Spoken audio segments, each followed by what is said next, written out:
Dr. Bacha yesterday invoked the spirit of the Gandhiji and also the circle of life from Kenya, from Africa. I want to take you on a journey today. A journey. So let's go.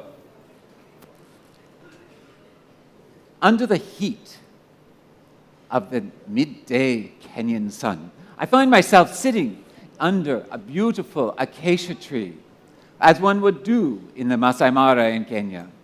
In front of me is sitting an old man of 82. He is still, he is alert, he is listening, he is absolutely observing. He is holding in his hand a fan which is made out of the wildebeest tail. Sitting next to him is Joel, my interpreter. And Joel is one of Oleoga's 36 children from one of his 6 wives. And Joel himself has 15 children and 3 wives. Not bad. The children are all around me. They are jumping like gazelles everywhere, and they are laughing and they are screaming, and their eyes are so bright, and their smiles are so rich. And they're touching me. They touch my shirt, they touch my skin, they look into my eyes, they are happy. They're the happiest people I can see at that moment. And does that make me happy?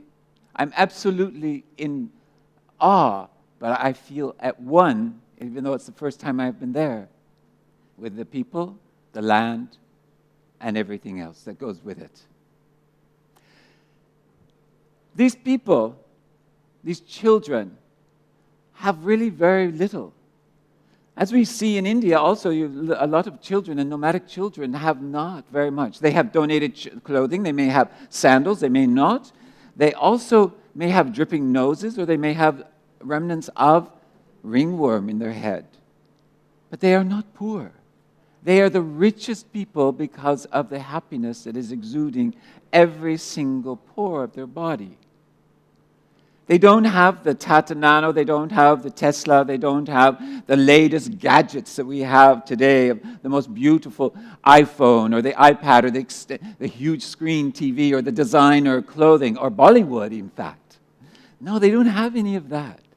But they have an inner happiness. So we're gathered today here, which is a very strange thing, don't you think, that we're talking about happiness. How did we lose it? Where did it go? You know, we're here in a good way to find it and bring it back. I believe that we need to do that by expanding ourselves and unleashing the nomadic mindset which lives with every single person that lives in this room and in this building and everywhere else. We may just have forgotten it, lost it, or got sidetracked, but it lives within all of us, and it's exactly what David is talking about is coming back today. The 21st century organization does not need the same mental state or mindset as a 20th century organization. They will go into the land of the dodo if they do not shift and think about mindset. I'd like to take you on that journey. So that journey starts from one place.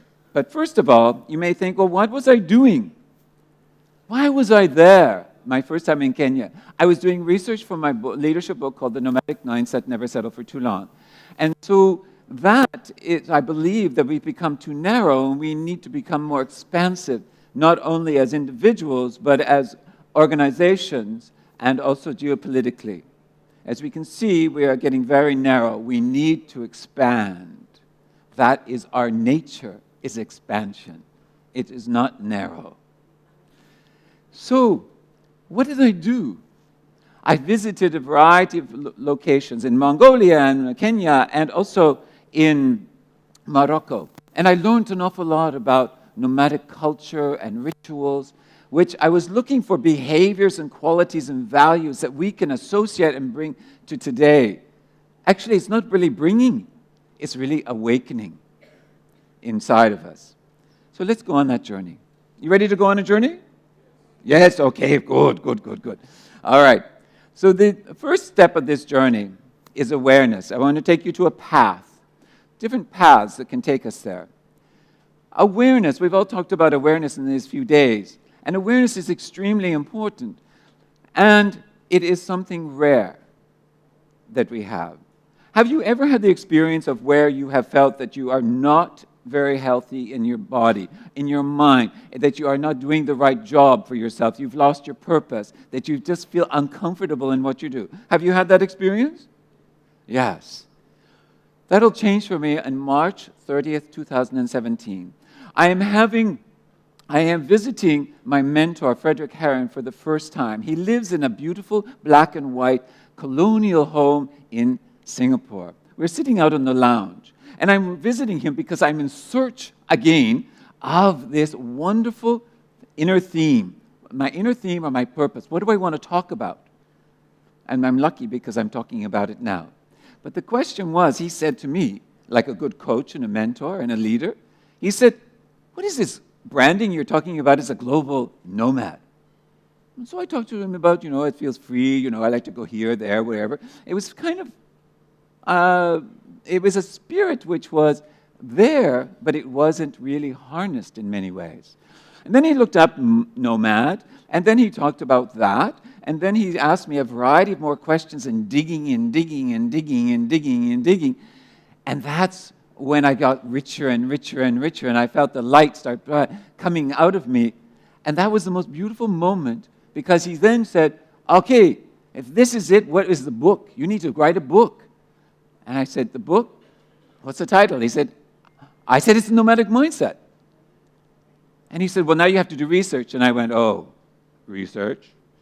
And he said, yes, you need to speak to at least 100 different executives. And you also need to go and visit 3 different nomadic cultures and tribes around the world. And that's when I started to go, oh no, this is becoming really a lot of work now. I'm not sure if I really want to do that. However, I dug my heels in and I said, yes, absolutely, this is where I want to go. I felt something. And so what is that? We feel these things and we knew what is right for us. And it's about when that purpose fits, it fits so strong. Do you not feel that way? That when you find something, it fits and you feel like a glove in a clothes. So it's very important that we help ourselves and we help become the awareness of our other employees and the organization as to what is the true purpose. Why is it going? It's not just the bottom line and the KPIs. It's a house for all sorts of humans to pursue their purpose and their individuality. That will start to bring them happiness and change. All right, path number 2. This is expansion. Expansion. Path number 2 is expansion. October 2017, I am sitting and I find myself in Ulaanbaatar. It is the beginning of winter. The chill is in the air and it's really cold, and I bought some cashmere so that I could be warm. But in that, it was beautiful. I was sitting in a cafe with a young urbanite millennial student of 22 years old. And she's from the National University of Mongolia. And she said to me, I have this longing for the vastness of the Mongolian steppes and the incredible rolling golden dunes of the Gobi Desert. She said, this is where freedom is. This is where you have to be adaptable and flexible and use your agility and to all the different shifts and changes in the environment. This is where that comes to life. And she says, that is independence, but it's the interdependence of all the ecosystem and the environment that brings that all together. That is the strength of the nomad inside of them, which lives in every single one of you. And then she said to me, but I could see in her eyes, first of all, that there was this longing. She thought that she had lost this feeling of being a nomad because of her urbanite life, which we all experience. But then she said something to me. She said to me, Mongolian nomads think vastly, act narrowly. Think vastly, act narrowly. Think vastly, act narrowly. Think vastly, act narrowly. Think vastly, act narrowly. I thought, my God, this is really quite beautiful. So what does that mean? What do you think that means? She said to me, she says, in this vastness of this whole physical body, the mind, is that we see the possibilities. We see all the opportunities. We see the ideas. We see the thoughts. We hear all of the conversations. We bring in the negotiation. We see it all. And then we act fast and narrow and focused. And then we move. There is no, remember that nomads do not move all the time. They're very strategic. They're very intelligent. And because they only move when they have to move. And so she said that we have to think vastly and act narrowly because we have to make decisions quickly, because the environment is changing, and we need to go with it. We need to follow it. It doesn't lead us. We follow the environment. We follow the animals. I'm told that in Mongolia, in Kenya, and also in Morocco, I've asked, how do you know when to move? They say, we watch the animals. Very intuitive. So they watch them. I say, how long in advance do you know that you have to move or things are changing? 1 week. I asked in Mongolia, they said 1 week. Kenya, they said 1 week. Berber said 1 week. I wondered why, but I never found an answer for 1 week. But that is thinking vastly and acting narrowly. What do we do as coaches? What do we do as leaders? What do we do as mentors? People come to us in a stuck and locked and sometimes blocked and stressful situation which is narrow. Narrow thinking. And through our smart and intelligent wiseness of questions, we try to hold and pull them out further and further and further to this expansion so they can see the world again. How often do you arrive at work and you just are this way? All I see is the computer. I turn it on, what I have to do, my agenda. You need to go wide first before. What I do with clients, I have them wide and narrow. When I feel that they're this way, I say stand, width. It's a very simple exercise because you begin to feel your breath. You begin to feel your feet in the earth. You begin to feel the tadasana of yoga, of the standing pose. You begin to feel. And that is what we want people to do, and yourself as well, is to feel. This is part of the mindset. The next thing is path number 3, the mind. October 2017, I'm still in Ulaanbaatar. I am at the Blue Sky Lounge. I am sitting around with 2 urbanite Mongolian women. Now, Mongolian women are very strong-willed people and very intelligent, as well as the Indian women that I know are incredibly strong and strong-willed. So it's fantastic. So what is I doing? I'm sitting there, and my Frederick Herron is also there, my mentor. He's doing research on creativity, and I'm doing research on nomadic mindset. And so what happens? We're sitting there, and I ask the conversation. Frederick says to me, talk to Bat Girl. So Bat Girl is this woman. She's sitting there. She is just so fantastic. She's sitting there, and she's just sitting very, very strongly. And she's sitting, I can see the robustness in her eyes and the glint in her eyes. And I could feel this deep, sultry voice as she starts to speak. And I ask her the question, what is the true meaning of nomad? And she looks at me. And I'm going to ask you the question now. What do you think is the true meaning of nomad? Please shout it out to me. What do you think it is? Don't be shy. You all have a mouth, and nomads speak. I'm sorry?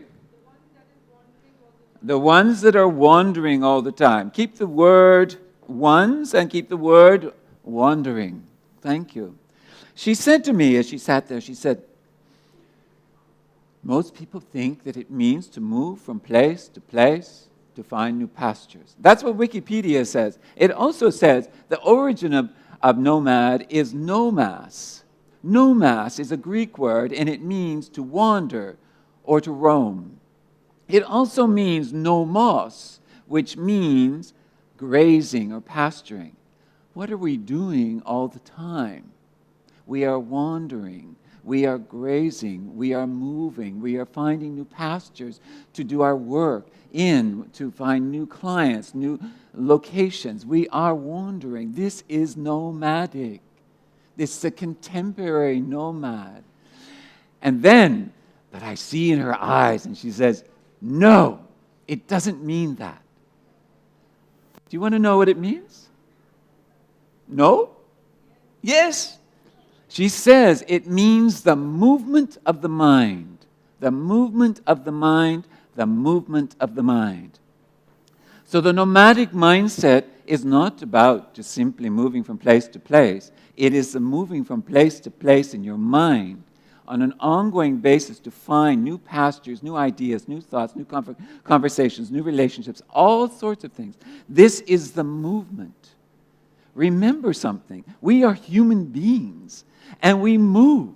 There is never a stasis within us. We are moving all the time. The universe is moving. The air is moving. The lights are moving. The molecules are moving. There is no non-movement. And what she said with that was the biggest thing, that the movement is constant. It's like a symphony playing a beautiful classical piece of music. It is, the mind goes from very, very fast and staccato to very gentle and legato.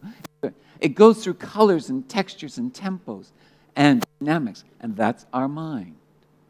Our mind. Our mind. So the movement of the mind, you need to be aware of the movement of the mind and think vastly and act narrowly, and the movement of that mind. Which brings me to minds, the mind. Mindsets. My journey. I first started, as I said, to find out what is the magic, what is the behaviors, what are the values, what are the qualities that represent this typology. And you're already getting an idea of what it means, I'm sure, because it's not difficult to figure it out. And we're all bright people in this room. But you know what? I thought, I went along with for about a month, and I said, no, this is too narrow. I'm thinking too narrowly. It's not just the nomadic mindset. We have another mindset that lives within us all as well. And I thought, what's the opposite? And that is the settler mindset. So we have these two. Now, have you ever had the feeling in your stomach that something's just not right? Something doesn't taste right sometimes. It doesn't feel right. Something's missing. I'm just not settled on all of this. Have you ever had that feeling? Yeah. So I had another meeting with an executive, and he said, there's something wrong here. You need a third. And I said, what's the third? He said, it is the builder mindset. So these mindsets, all three of them, they all live within all of us. They sit inside of us. We have a dominance for one more than another in the way we live, the way we work. All of this, they're dependent on culture, food, they are to age, location, design, any time in our life. All three of these mindsets live within every single one of you. In fact, they may change in a conversation.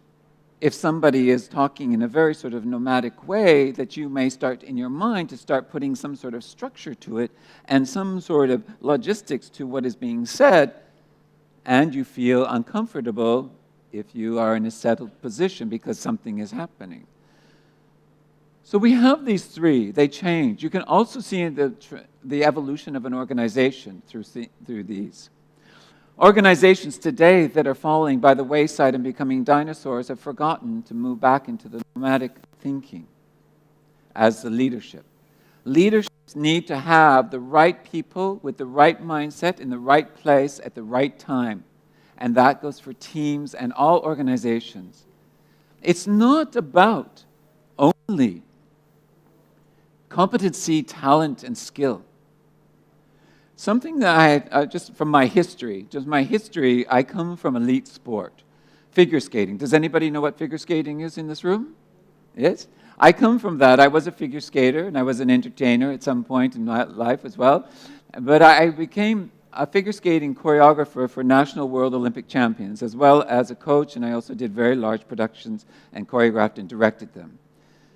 But there was one thing that I noticed, most of all, about elite athletes to become Olympic champions, world champions, and become champions.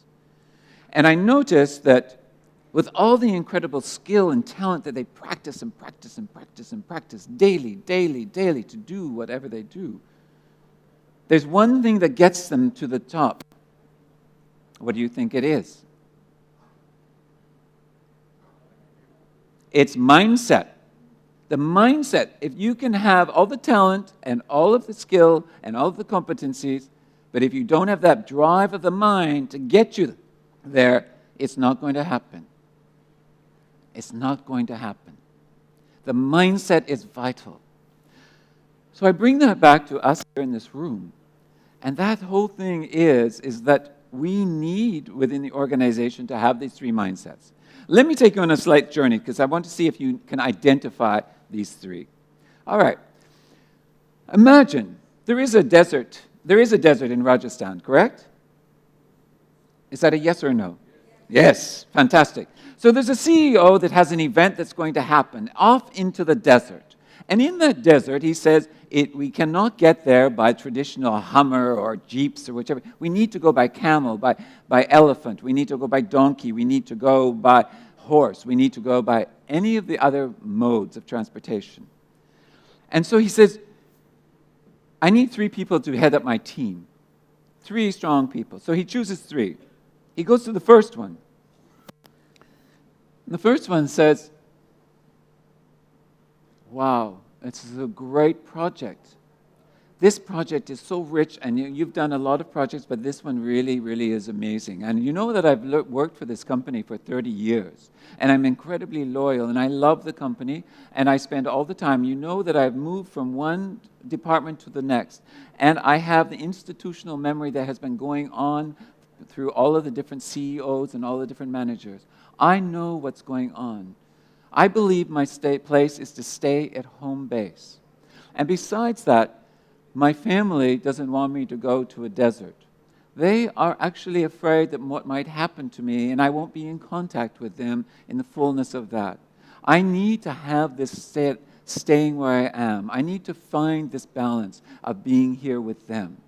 I will control and be able to manifest this event from here.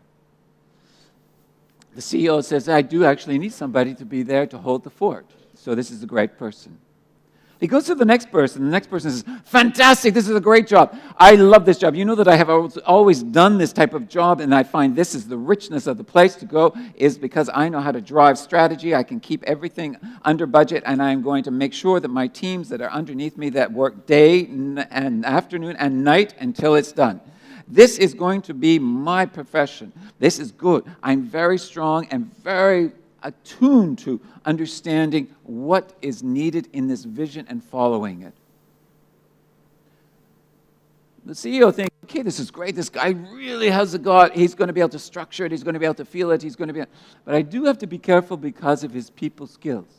Sometimes he can be a little bit rough with those and not understand different personalities. He goes to the third one, and the third one says, the desert.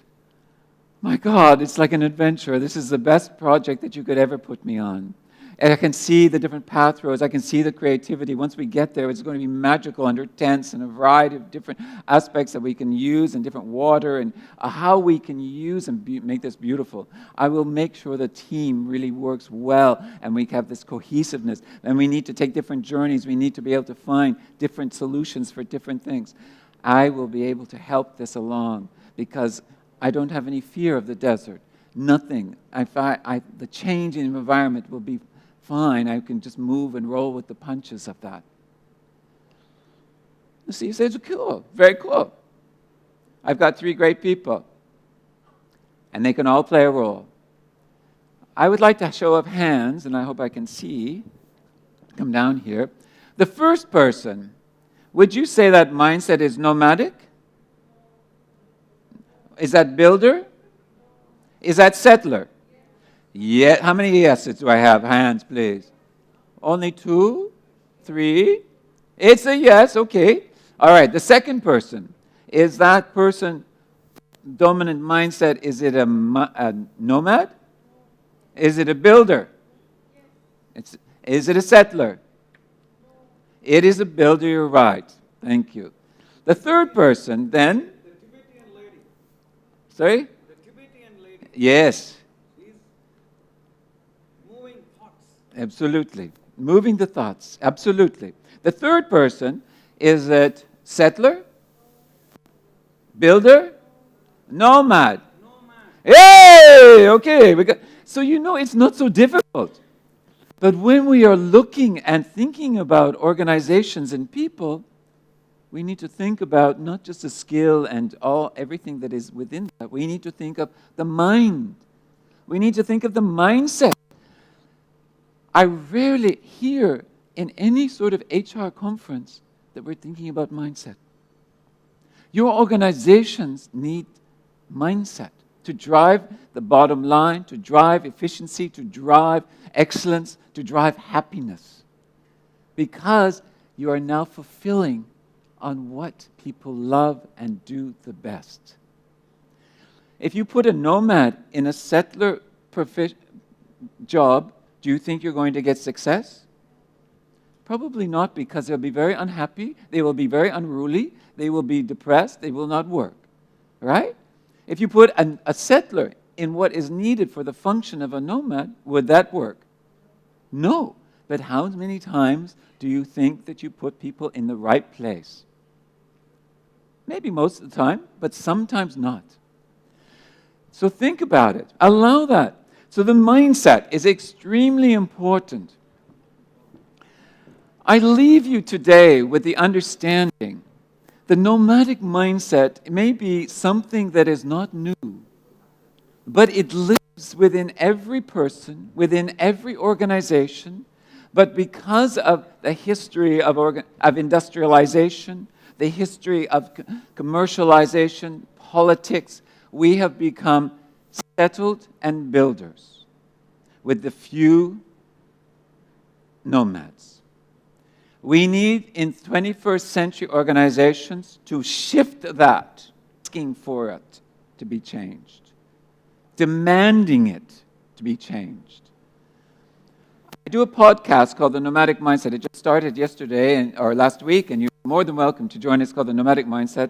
And I interview a variety of thought leaders around the world around mindset and the organization, different parts of organizations. And you can go there and have a listen. But first of all, I want to ask you one thing, or share with you one thing, and ask you at the same time. At the end of my conversations when I was doing the research for my book, I asked all the executives, because they're the ones that actually created the different typologies and the behaviors that go with this. And I asked them, what is the mindset that you need most of in your organization today? What do you think 100% said? Nomadic. So this is something you as HR need to think about. What do we need? All right. I want to wrap this up and share with you that where have we been on this path? This has been, first of all, a journey for me, which is absolutely the most wonderful journey, of which I believe for me is for the rest of my life, and I'm getting older. So it's not as many years as I think, but maybe it is. But the point is that it's given me a real new lease on life, because there's some true essence about humanity here. This is humanity. The basis of our humanity rests in the genetic codes of us, which date back to the history of our nomadic existence. We have learned all these other ones that have come from today, but that's where our origins of humanity have come from. Sure, there's all sorts of other stuff, and wars and different ways of doing things. But the point is that basis. Now, we've been to awareness. So awareness is one of the most important things that you need to do and think about. Expansion. Think vastly. Act narrowly. The movement of the mind. Keep it going. Keep it going. Flowing. Flow. This is flow. This is your mind. All right? Keep it flowing. Keep it like that dance. Music. and the mindsets. The three mindsets are what? Nomadic, builder, settler. Yeah, you got it. Okay, great. My book is available if you wish. I do have a few copies with me, and if you wish, you can talk to me about those. But also, I had said that there is the possibility here of the podcast. Now, the podcast, if you see the link there, is something that I think is important for you, because if you would like a free download of the chapter from my book, which is on the mindsets, please download. The other thing is that I'm doing an assessment, and it's in test drive right now, which is called the Nomadic Mindset Dominance Assessment. And I would like you to, if you are interested, to give me your card, and I will give you a free test drive with it. It's not up completely yet, but if you would like to do that, perfect. The last thing that I want to say is about giving. And what I have learned in this journey is about giving not only to all of you, but the children of the Kenyan, they want to go to school. So I have taken up the task of privately sponsoring children. And one of my children of recent that I just have sponsored, his name is Jeff. And he just started school yesterday, and he's 19, he's in college. He is happier than he can be. He starts his classes tomorrow, and he is just so excited because he could not go because the village didn't have money, and they couldn't kill enough cows for him to go. I killed the cows of my own, and I said, you are the strength of your community. And he is an amazing fellow. And today he's wishing me well. He said that the elders' blessings are with you. And I want to share with you that the elders' blessings are with all of you. And they will take you to where you want to go. The Nomadic Mindset Unleashed. Go for the expansion. Namaste.